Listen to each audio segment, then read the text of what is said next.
कश्मीर के ताल्लुक से दिए गए पीएम के बयान पर रद्दमल जाहिर करते हुए साबिक काबीनी वजीर और अब डेमोक्रेटिक आज़ाद पार्टी के सीनियर लीडर ताज मोहिउद्दीन ने मुतनाज़ा बयान दिया है।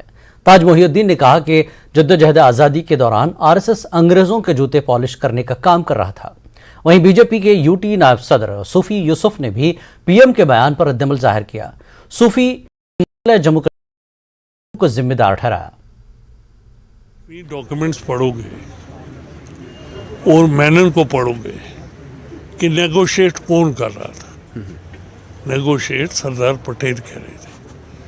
जो 370 रखा गया वो सरदार पटेल साहब ने ही रखा, और सारी जो ये थी नेगोशिएशंस कश्मीर की जो नई निकली हैं किताबें, उनमें डॉक्यूमेंट्स मौजूद हैं।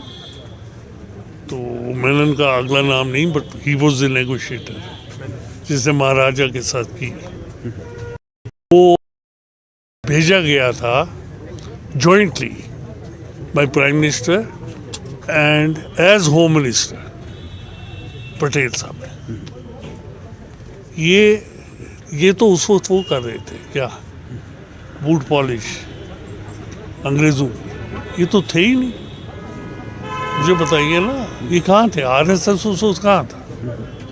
वो तो नहीं शामिल हुए, तहरीक में शामिल नहीं हुए, तो उनको हक भी नहीं पहुंचता उस चीज़ का कहें जो उस फैक्ट नहीं है। पीएम मोदी का इशारा किसकी तरफ था? कौन था यहाँ पर जो वो नेहरू जी को कर रहे हुए, और क्या उनका तो नेहरू जी सामने नजर आते हैं और कोई नहीं। तो आप क्या कह रहे हैं, इनके बयान में हकीकत है? हकीकत से बहुत दूर, हकीकत से बहुत दूर। नरेंद्र मोदी जी ने बयान दे दिया है गुजरात में। मैं कहना चाहूँगा आपकी वसादत से पूरे जम्मू कश्मीर के आवाम को कि उन्होंने सच कहा। ये जब 47 के बाद जब हिंदुस्तान के दो हिस्से हुए, एक पाकिस्तान हुआ एक हिंदुस्तान हुआ, उसके बाद यहाँ नेहरू जी और शेर कश्मीर शेख मोहम्मद अब्दुल्ला ने ये जम्मू कश्मीर के लिए एक बहुत बड़ी 5 अगस्त 2019 को नरेंद्र मोदी ने दूर किया है।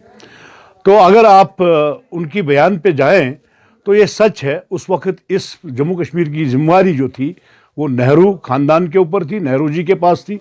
तो उन्होंने ये इलाहा करके शेर कश्मीर शेख मोहम्मद अब्दुल्ला से ये जो सारा जो झंझट बन चुका है, यहाँ हुर्रियत भी नहीं होता, यहाँ मिलिटेंसी भी नहीं होती, यहाँ हम तरक्की के ओर गामजन होते। बट ये अगर सारा जो है कसूर है ये नेहरू गांधी का है और शेर कश्मीर शेख मोहम्मद अब्दुल्ला।